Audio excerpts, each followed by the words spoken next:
and welcome to Traditional Painting the Digital Way. This is where I use digital painting apps to teach traditional painting techniques. In this video, we're going to be finishing up the Guitar Man series, and this will be the last one in the series. And so if you want to see a list of the materials that I use for traditional painting, check out part 1 in this series. And I'm going to be using Corel Painter 2020. And as I'm speaking right now, 2021 is out right now. But this one was created in the previous version. And so here I'm going to go ahead and just start working a little bit more on his pants and his knees, and just try to get kind of a faded look. I don't want them to be very detailed. I just kind of want to get a little bit of a faded look for the jeans, and just kind of fade them sort of into the darkness. So we want kind of soft edges, and you can go ahead and use the Just Add Water brush and the opaque acrylic brush in Corel Painter. And if you're following along traditionally, you can take your bristle brush and just kind of scrub on the edges. You just kind of want to make a really soft edge there.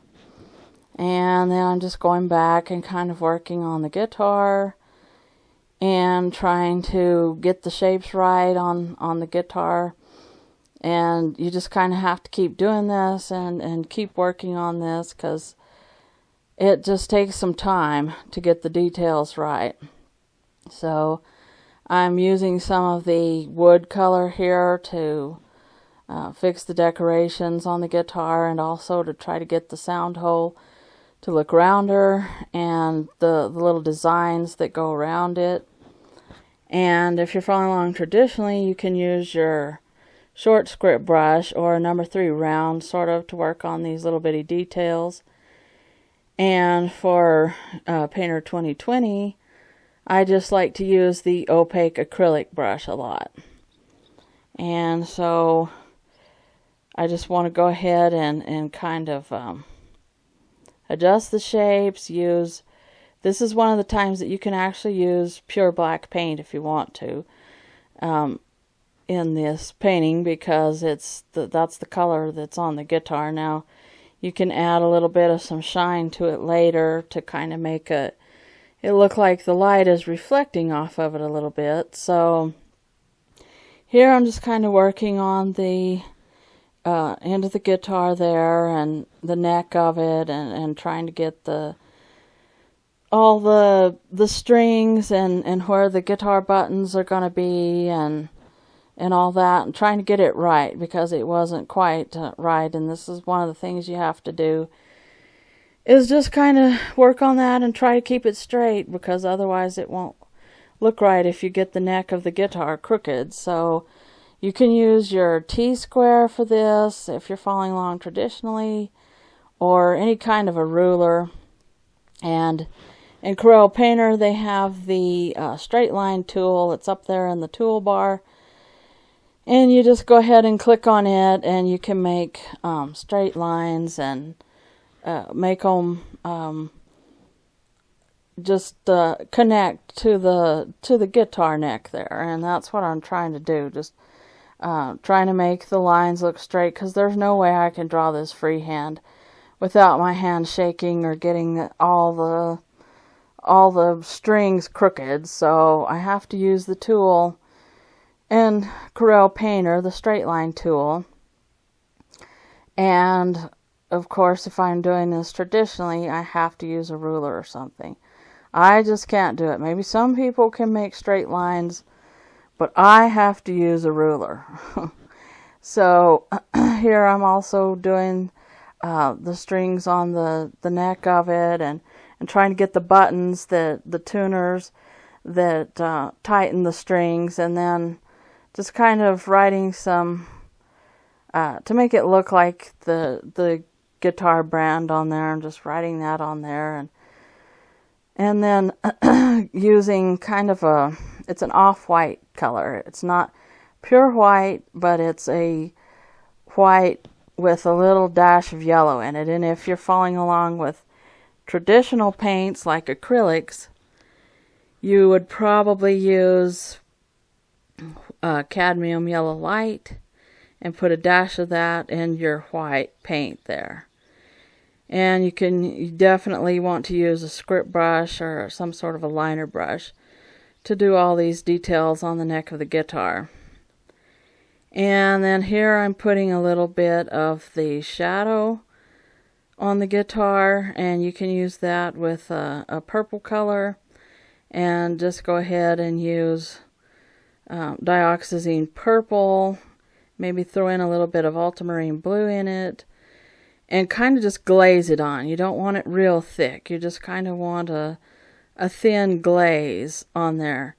And you also would do that in Corel Painter, and there's actually a brush that's an acrylic glaze that you can also use too.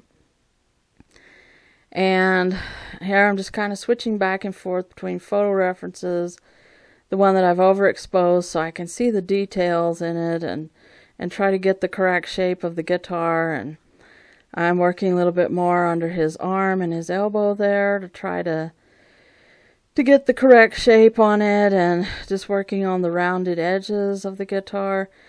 And you just have to keep doing this, keep going back and forth, trying to get the right shape there. Guitars are, by themselves, a very tricky subject. So when you want to do a portrait with a face in it, with two hands, with a guitar, it takes a lot of time and effort, because these are a lot of elements that are challenging on their own. So trying to do this all in one portrait takes quite a bit of time and quite a bit of effort.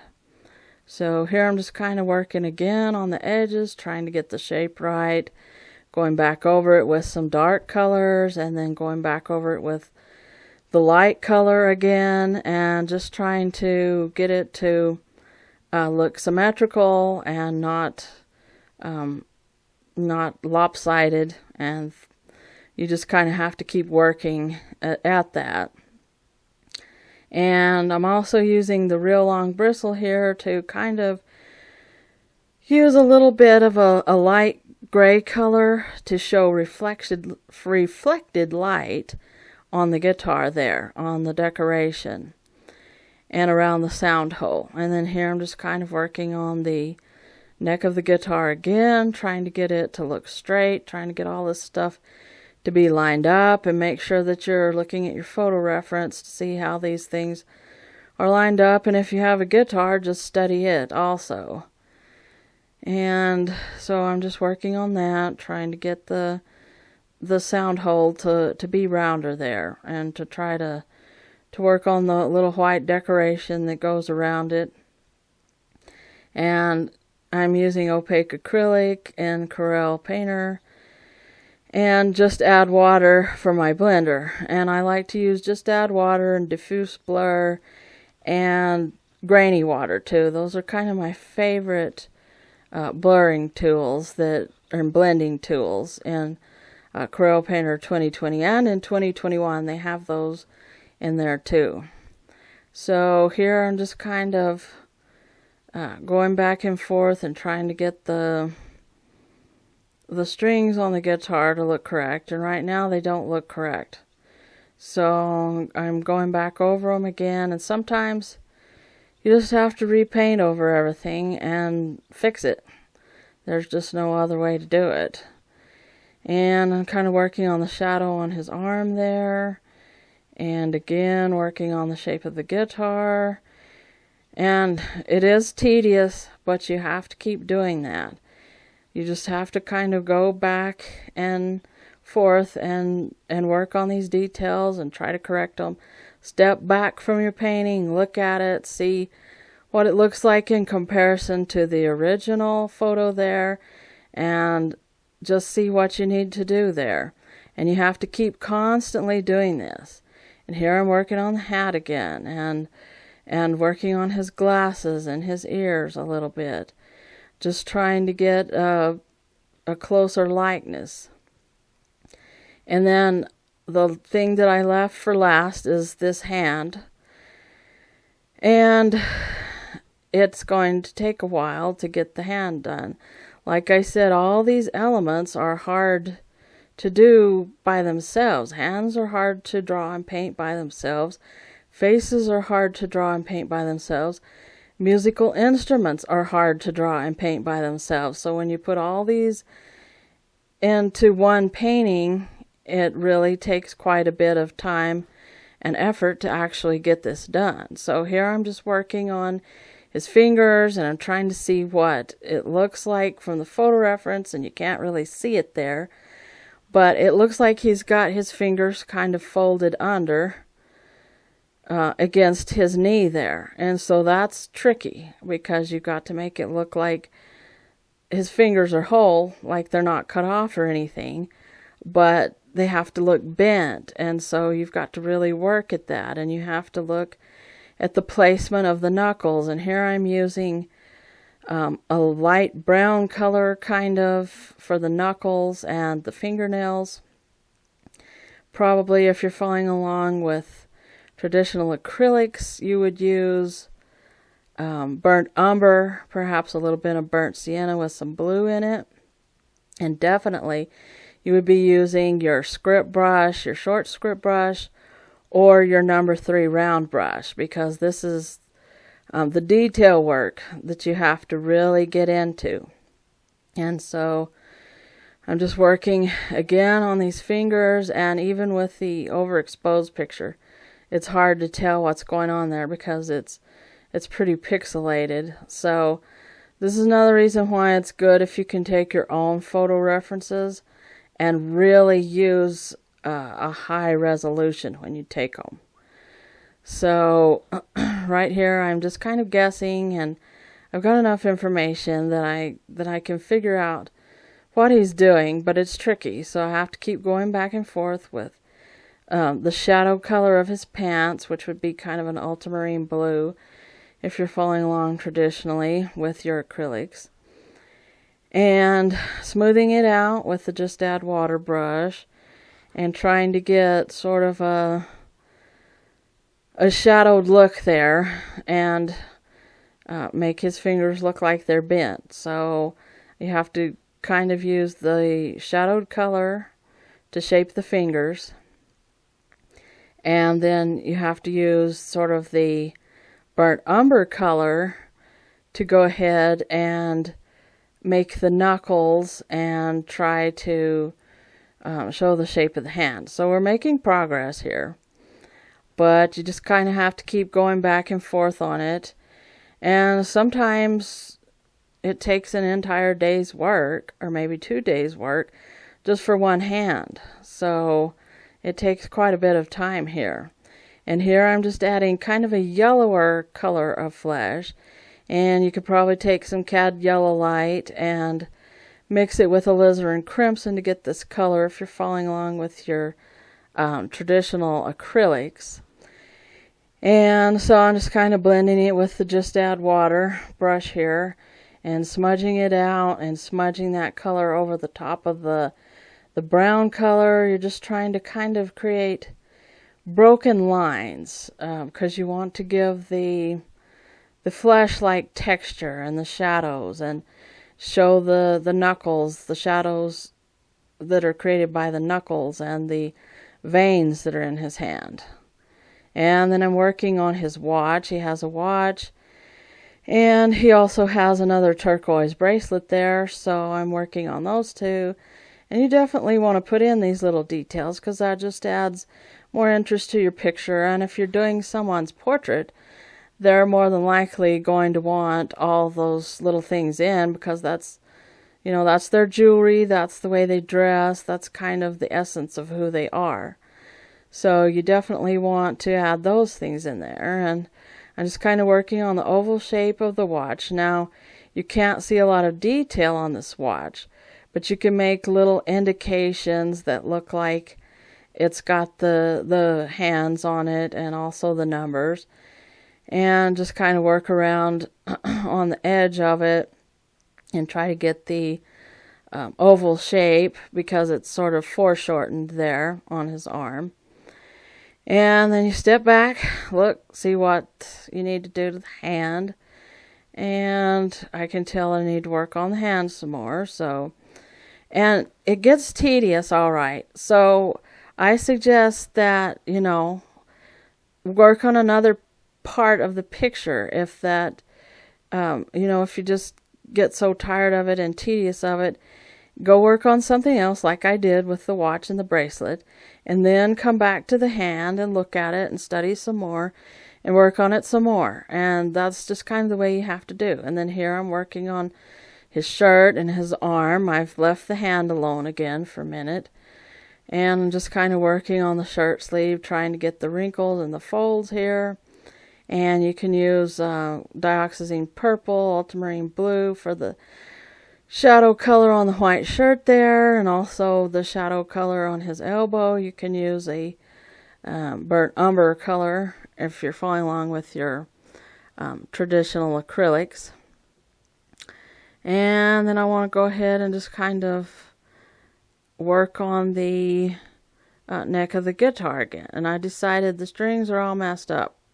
They don't look right. So guess what, guys? We've got to do them over again, and that's just kind of the way things go. Now, if I'd been really smart, I would have created the strings on a separate layer and left them on a separate layer instead of merging anything. And then it would have been really easy to just erase the strings and put them back on again. But I'm doing this like you would have to do traditionally, which is you take your black paint, you go back over the strings again, and you cover them up, and you just kind of go ahead and correct it, try to make it look straighter, and work on the bars there, the fret bars, or what I think they're called, the frets. Anyway, you would work on that a little bit and make them look straighter. So you just have to go over the whole thing again and make sure that your black paint is opaque enough. And like I said, you can use black paint for this because this is not a nature object. This is actually a man-made object, and it is painted black. So, but if you want to, you can throw in a little bit of ultramarine blue just to give it a little bit of some depth. And so here I'm still working on it. I'm working on the frets, trying to get those straightened out. And you just kind of have to do the whole thing over again. And it's a nuisance and it's a pain in the neck, but it's part of portrait painting and any kind of painting really. If you mess up, you got to fix it if you want it to look right, because you can't just keep on painting and think that it's going to turn out if the base of it and the shape of it is not correct. Then it doesn't matter how fancy it looks, it's just not going to look right. So you got to go back and you got to fix it. So that's what I'm doing. Going back over it, putting the shadow in the sound hole there, just trying to get it fixed again. And so I'm using the dioxazine purple. And it doesn't really matter if you don't have the exact same colors that you had before, because this is a shadow and it's wood on the guitar, and the wood varies and the shadows kind of vary. So it doesn't matter if it's kind of a different color here. And then here I'm trying to make the sound hole rounder. So I'm using the round tool in Corel Painter 2020 to get kind of a round purple shape there, because it wasn't looking straight enough. So you use your shift key and you can make these the circle shapes, and you can also make them square, and you can make them bigger and smaller by using the shift key. And there's the commands are in the shapes menu, I think. Now they may have changed it again in 2021. You have to look. I'll have to look. I've been playing around with it, but I haven't really looked at all the new changes. So here it looks a little bit better now. The sound hole looks rounder and it's not quite so rough looking. So that's better anyway. You made your even though you had to do everything over again, you ended up making your picture look better. So there is a silver lining to each problem that you have here. And so then I'm going back and working again where the strings will attach, and like I said before, it doesn't matter if the wood doesn't match exactly, because as you can see there's variations in on the guitar and the regular in the regular wood there. So it doesn't really matter if you have different colors. In fact, it looks better because there's variations in the natural wood there. And then I'm working on the edge of where the strings will be attached here, and working on the decoration, and just trying to get it rounder, trying to get it a little bit more accurate with what I see in my photo reference here. So it's just something that you have to do. Sometimes it would be nice if you could get it the first time, but that never happens to me. I never get it the first time. Maybe some people can do that. I don't know. There's a few that have photographic memory, of artists that have photographic memory, and they can actually get it right the first time, but I'm not one of them. I have to work at it and go back and correct it and all kinds of things like that. And so here I'm trying to get the little white circle around the sound hole there. And I'm using the circle tool in Corel Painter again to do this. And I'm trying to make concentric rings there where they go around each other, where there's several different rings inside each other. So I'm trying to do that just as kind of a little shortcut. And if you're following along traditionally, you can use a compass, or you can use a bottle lid or something. As long as they're the right shape, you can go ahead and use that to help you in your portrait, because again, just with circles, straight lines, you need a little bit of help usually. Some people have got it down maybe where they can make a perfect circle with their hands and their wrist movement, but most of the time you kind of need a little bit of help. So a compass works really well, and a bottle lid, and then of course in Corel Painter the circle tool helps a lot once you figure out where it's at. And Corel Painter has the help guide, and you just kind of have to click on it. If you can't find something, just click on the help guide, and generally you can find it. You may have to look for it a little bit and maybe go through the search index, but generally you can find what you're looking for in their help. They have a pretty comprehensive help guide that you can actually download, or you can look at it online. And in here I'm following the circles and just trying to get the little decoration there.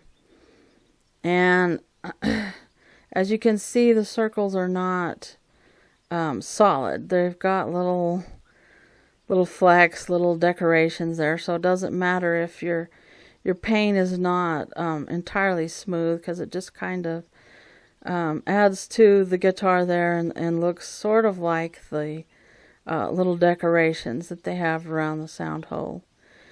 And then here I'm working on the frets again, just trying to get those straightened out, and just trying to get them to look correct to the guitar neck there. So that's one of the things that you just have to do. And then here I'm working on the shadow under his arm that falls on the guitar. And I'm using the acrylic gel wash button or brush in Corel Painter 2020.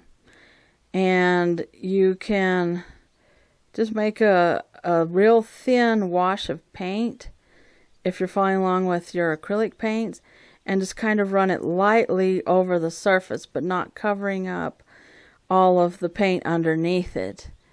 And that will work if you're doing it traditionally. Kind of smudge it out on the edges there. You don't want it to be real opaque because that's a really light shadow there.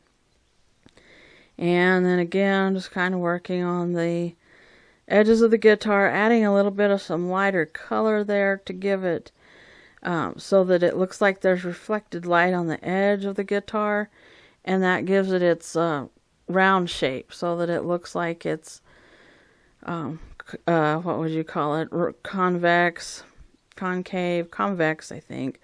Anyway, rounded. It's rounded on the outside. And so again, I'm trying to work on the shape of the guitar, and I want to go ahead and try to do the strings again. And this time, let's do them right and put them on a separate layer, which is what I'm doing here.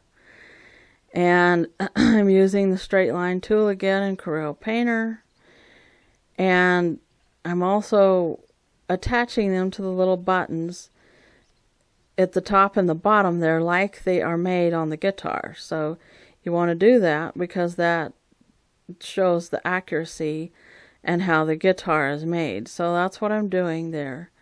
And they look much better now because I've got them thinner and I've got them straighter looking. And so I'm just kind of going back over it again. I decided I didn't like that, so I went back over it a little bit more, but they still are looking much better than they were before. So I'm just trying to kind of make them look even and stretched out there the way they're supposed to. And then of course you have to go from the neck of the guitar onto where the little tuning buttons are, and so you have to draw those, and you can draw those separately. And if you're following along traditionally, you would definitely be using your script brush, your long thin script brush too, and probably a T-square or a ruler if you have a ruler. And then here I'm just going ahead and I went ahead and drew them across the hand, and then I'm just covering it up because it seemed to be the easiest. Actually, you can erase it when you're doing this with Corel Painter 2020. If you're doing this traditionally, just cover it up with some more flesh paint. Just make sure that it's thick enough that it covers it up and it doesn't show through. So here I'm also working on the vest. I wanted to bring his shoulder up just a little bit higher. I had it a little bit too low there, so I'm just kind of adding some more black there. And since it's really dark, it doesn't matter if it's a little bit of a different color, because you want blacks and you want blues right there, just to show the wrinkles in his vest. And so I'm just trying to zoom in a little bit more and do some of the final touches that you do as you get near the end of the painting.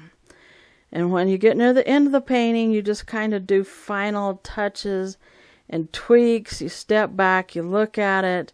You don't want to do great big changes because you're almost through, and each little thing that you do at the end kind of really makes a difference. So you want to kind of just do little touches, little tweaks here and there.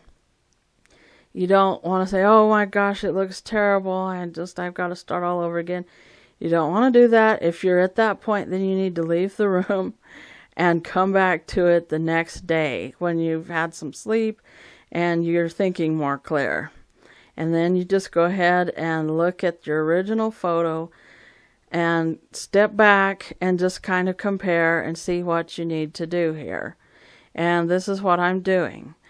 And so I'm trying to add a few more tweaks to it, and make sure you save it.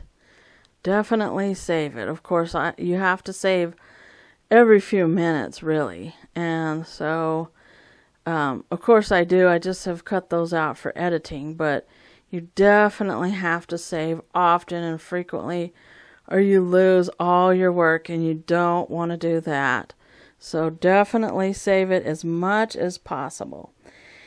And so here I'm working on the hand just a little bit more, because even though I've signed it, that doesn't mean that I'm finished, because I tend to work on it even though I've signed it. And then I'm working on his pants just a little bit more, making his legs a little bit thinner, and just doing a few more tweaks. And if I was doing probably this for an actual client, I might add a few more tweaks, a little bit more than I'm even doing here, just to kind of get it to look even more like the final subject. And then you can kind of go back and work a little bit on the background and work on the shape of the hat, and you can just go on forever and ever, but eventually you've kind of got to get finished with it. And so I'm just kind of doing some of the final things here that make it look more like a finished portrait. So as you can see, a portrait is very hard to do.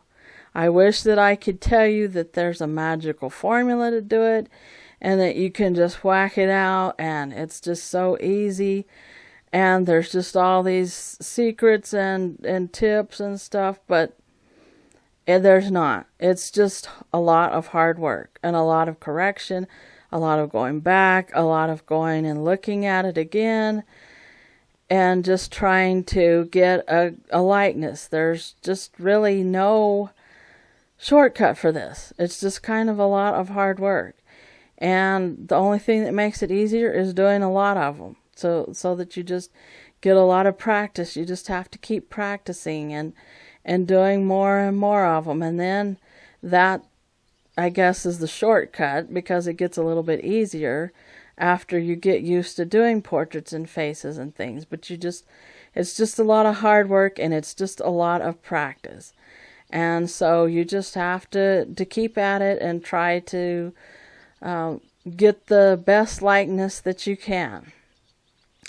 So anyway, this is the end of my Guitar Man series, and I'm going to be starting a new series pretty soon, so stay tuned for that, and hit the subscribe button if you want to see what I'm going to do next. And thanks everybody for your support. Thank you for watching, and I will catch you later.